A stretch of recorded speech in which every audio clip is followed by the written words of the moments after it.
Nous retournons à notre Siracide. Je me faisais cette réflexion en enregistrant pour vous la lecture du Siracide. Il y a quand même beaucoup de commandements négatifs, hein. N'abandonne pas un vieil ami, ne méprise pas un vieillard, ne prends pas conseil d'un insensé, ne sois pas en procès avec un juge. C'est comme si le monde dans lequel vivait Ben Sirac était un monde qui était rempli de tentations, de maladresses possibles, d'occasions de se tromper. Ce qui appelle, ce sera un des axes que je vous propose, ce qui appelle une forme de vigilance. C'est peut-être ça ce qui unifie tous les proverbes que vous allez entendre. Aujourd'hui, Ben Sirac 7 et 8.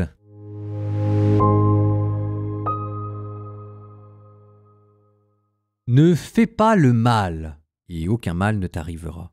Éloigne-toi de l'injuste, il s'écartera de toi.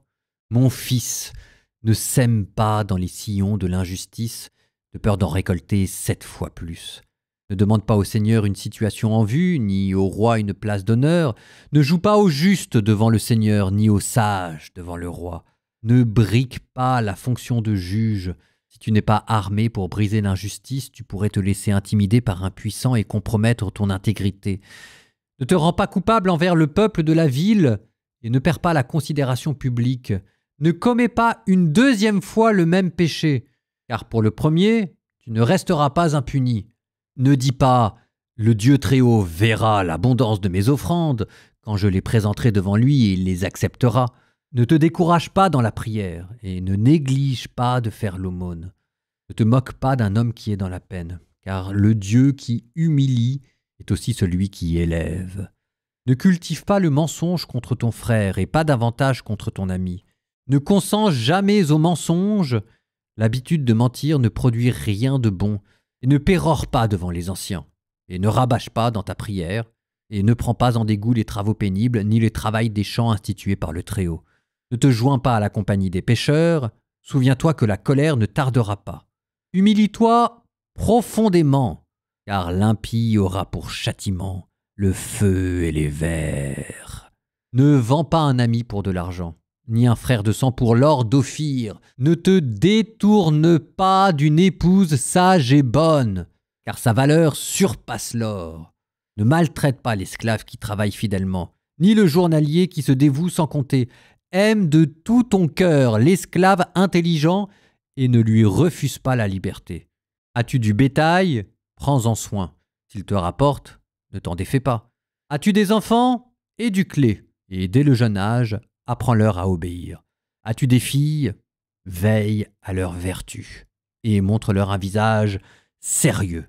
Donne ta fille en mariage. Tu auras conclu une affaire importante, mais donne-la à un homme de bon sens.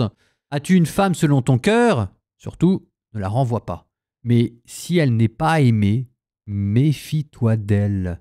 De tout ton cœur, honore ton père et n'oublie pas les douleurs de ta mère. Souviens-toi que tu leur dois d'être né. Comment leur rendras-tu ce qu'ils ont fait pour toi? De toute ton âme, révère le Seigneur et vénère ses prêtres. De toute ta force, aime ton Créateur et ne délaisse pas ceux qui le servent. Crains le Seigneur et honore le prêtre, donne-lui la part qui lui est prescrite. Prémices, sacrifice de réparation, épaules des bêtes immolées, sacrifice de consécration et prémices saintes. Tends aussi ta main aux pauvres pour être pleinement béni. Que ta générosité s'étende à tous les vivants, même entre les morts, sois généreux. Ne te détourne pas de ceux qui pleurent, afflige-toi avec les affligés, n'hésite pas à visiter un malade. En agissant ainsi, tu seras aimé. Quoi que tu fasses, souviens-toi que ta vie a une fin et jamais tu ne pécheras. N'entre pas en conflit avec un homme puissant, de peur de tomber entre ses mains. Ne te querelle pas avec un homme riche, de peur de ne pas faire le poids. Car avec de l'or, on a perdu bien des gens. Il a même fait fléchir le cœur des rois. Ne te dispute pas avec un bavard, tu ne ferais qu'entasser du bois sur son feu. Ne plaisante pas avec quelqu'un de mal élevé, de peur d'entendre insulter tes parents. Ne fais pas de reproches aux pécheurs repentants. Souviens-toi que nous sommes tous passibles de châtiment. Ne méprise pas un vieillard, car certains d'entre nous prennent de l'âge. Ne te réjouis pas de la mort de quelqu'un. Souviens-toi que tous nous devrons mourir. Ne néglige pas les conversations des sages, reviens souvent à leurs proverbes, car auprès d'eux tu acquerras l'instruction et l'art de servir les grands. Ne fuis pas la conversation des vieillards, eux-mêmes ont appris de leur père. Car auprès d'eux tu acquerras l'intelligence et l'art de répondre en temps voulu.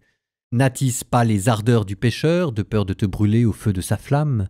Ne tiens pas tête à l'effronter, il pourrait te prendre au piège de ton propre discours. Ne prête pas à plus fort que toi. Si tu le fais, considère ton bien comme perdu. Ne te porte pas garant au-delà de tes moyens. Si tu le fais, prépare-toi à payer. Ne sois pas en procès avec un juge, car c'est à son jugement qu'on s'en remettra. Ne fais pas route avec l'aventurier, de peur qu'il ne t'épuise, car il n'en fera qu'à sa tête, et sa folie vous perdra tous les deux.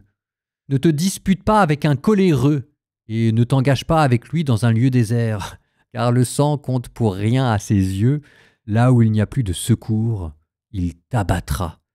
Ne prends pas conseil d'un insensé, car il ne pourra pas tenir sa langue. Devant un étranger, ne fais rien qui doive rester caché, car tu ignores ce qu'il en tirera. N'ouvre pas ton cœur au premier venu, il ne t'en saurait aucun gré.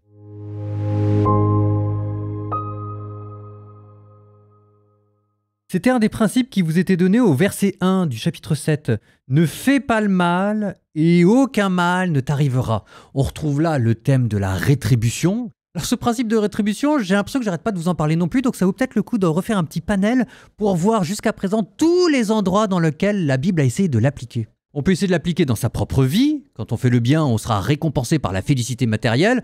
Sauf que ça marche en gros, mais pas tout le temps. Ça, c'était Job. Ça posait énormément de questions. Avec Tobie, alors ça c'était il y a très très longtemps, mais on avait appliqué le principe de la rétribution au niveau communautaire, et là c'est un peu plus réglé. Et puis avec le livre de la sagesse, on a essayé de l'appliquer dans deux autres endroits différents. D'abord dans la nature, quand on fait le bien, la nature est docile, quand on fait le mal, la nature se rebelle, et on l'avait aussi appliqué dans l'au-delà à travers le jugement dernier. Le bien que l'on fait sur terre mérite une récompense éternelle, le mal que l'on fait sur terre mérite une réprobation éternelle. Avec Qoheleth, on pouvait même aussi l'appliquer dans la vie spirituelle. Quand on fait le bien, on est récompensé par une joie intérieure, et l'inverse que Qoheleth ne disait pas, mais on peut jusque-là, quand on fait le mal, on s'installe dans la tristesse intérieure.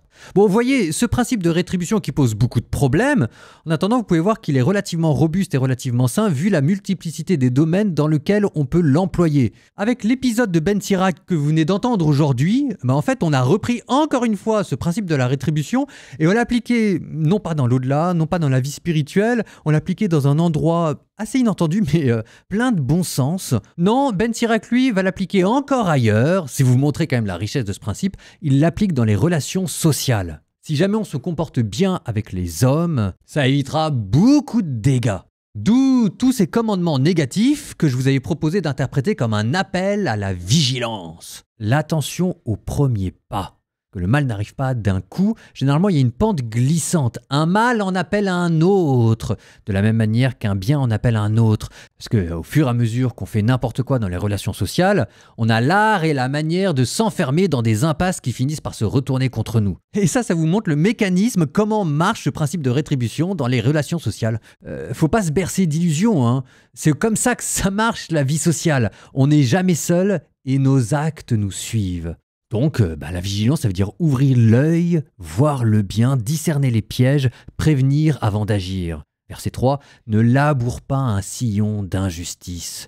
Ce que tu traces dans la société, tu finiras par le récupérer. Alors pour Ben Sirach, cette vigilance s'exprime d'abord dans la vigilance domestique, l'art de gouverner sa propre maison. Et vous aviez une série de conseils sur les serviteurs, sur la femme, sur les enfants. La vigilance ici, ça veut dire anticiper les besoins, prévenir les désordres, observer chaque relation pour l'orienter vers la droiture. Ça veut dire gouverner sagement sa maisonnée. Puis de là, on élargissait à toutes les relations extérieures. Ne conteste pas avec un puissant, ne te dispute pas avec un homme riche, ne te querelle pas avec un homme en colère. Ce que vous dit Ben Sirach, c'est que une bonne partie de la vie morale consiste non pas forcément à faire le bien, mais déjà à éviter de faire le mal. Il faut se méfier de soi-même. C'est comme si pour Ben Sirach, le cœur humain était ainsi fait qu'il ne pouvait pas s'empêcher de déborder de tous les côtés. Et c'est pour ça qu'il faut être vigilant. C'est qu'il ne suffit pas de se méfier des autres. Il faut aussi se méfier de soi-même, de son cœur qui n'arrête pas de vouloir déborder. Ne pas se laisser piéger par l'orgueil, ne pas se laisser piéger par l'impulsivité, ne pas se laisser piéger par une passion. Alors maintenant, comment est-ce qu'on fait concrètement pour cultiver cette vigilance? Il y a un moyen, c'est encore ce que vous disiez, le Siracide. Le meilleur moyen pour cultiver une forme de vigilance, c'est de veiller sur sa langue, de mettre une garde sur ses lèvres. Ne dis pas trop vite ce que tu penses, ne révèle pas de secrets, disait Ben Sirac, ne fais pas de faux serments. Je vous donne un exemple tout simple. Parfois, on ne peut pas s'empêcher de dire du mal les uns des autres. C'est triste, mais c'est comme ça. Parfois aussi, on a besoin de dénoncer le mal, et parfois même aussi, on a besoin de se confier à des gens. Par exemple, moi, je ne sais pas si vous êtes marié, c'est normal peut-être de faire un débrief de la journée et de dire au travail que tel collègue s'est mal comporté avec vous. Et donc là, vous allez dire du mal. Mais alors, comment essayer de respecter la justice, la charité et la sobriété? Il y a un moyen très simple et qui sera bien dans l'esprit du passage que vous venez d'entendre dans Ben Sirac. C'est ce que je dis souvent en confession. Ce à quoi il faut faire attention, c'était à la toute dernière phrase. C'est un peu comme quand on mange. Les pères du désert disaient qu'il fallait s'arrêter de manger avant la toute dernière bouchée. Et c'est comme ça qu'on pouvait réfréner son appétit. De la même manière, on a un cœur qui déborde, on a une langue qui déborde, on ne peut pas s'empêcher de prendre une place qui ne nous est pas due, on ne peut pas s'empêcher de s'étaler, mais ce à quoi il faut faire attention, et c'est là où se situe la liberté, c'est sur la dernière phrase, celle qui ne servait à rien, parce qu'on avait déjà tout dit, mais comme on ne peut pas s'empêcher de répéter les choses pour enfoncer le clou, des fois que l'autre n'est pas bien compris, on avait déjà dit qu'il nous avait piqué notre travail, on avait déjà dit qu'il nous avait dit une méchanceté, et hop, on rajoute une dernière phrase pour bien enfoncer le clou. C'est sur cette dernière phrase-là, qui était inutile, que pouvait s'exercer votre liberté et partant votre vigilance. Et au fur et à mesure qu'on a pris soin de cette dernière phrase qui ne servait à rien, on arrive à remonter le curseur. Au fur et à mesure où vous ferez attention à votre langue, la vigilance sur la parole deviendra une vigilance intérieure parce que vous aurez un petit warning qui s'allumera en vous pour vous dire « Attention, là tu es en train de déborder ». Les pères du désert appellent ça la nepsis, la sobriété intérieure. Le fait d'être, même dans les relations sociales, même dans la prière, le fait d'être éveillé, lucide, le fait de ne pas être ivre, ivre de ses passions, ivre de son orgueil, au point de se laisser emporter. Et cette vigilance-là, vous pouvez le regarder à travers le Siracide, ça commence par être vigilant sur les relations extérieures, puis sur sa langue, et puis après sur ses pensées. Ça, c'est ce qu'on appelle le discernement des esprits. Et à partir de là, en fait, disent les pères du désert, les moines, vous pouvez arriver à la prière pure, ça c'est quand vous êtes dans la solitude de votre cellule, et où dans les relations sociales, vous allez cultiver la pureté d'intention et la générosité. Donc voilà, courage à tout le monde. La vigilance, ce sera le maître mot d'aujourd'hui. Comme disait Jésus, soyez vigilants. C'est à l'heure à laquelle vous ne pensez pas, au moment auquel vous ne vous attendrez pas, que le Fils de l'homme reviendra. Au nom du Père et du Fils et du Saint-Esprit, Amen. Seigneur Jésus, je t'en prie, mets une garde sur mes lèvres. Apprends-moi à me méfier de moi-même. Apprends-moi à être vigilant pour que je sois attentif au bien avant d'être attentif à moi, pour que je sois attentif à Dieu avant d'être attentif à mes pulsions.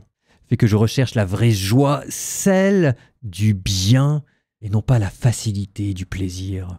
Donne-moi d'être éveillé, donne-moi d'être sobre, donne-moi d'être maître de mon être. Et Seigneur, garde-moi du mal.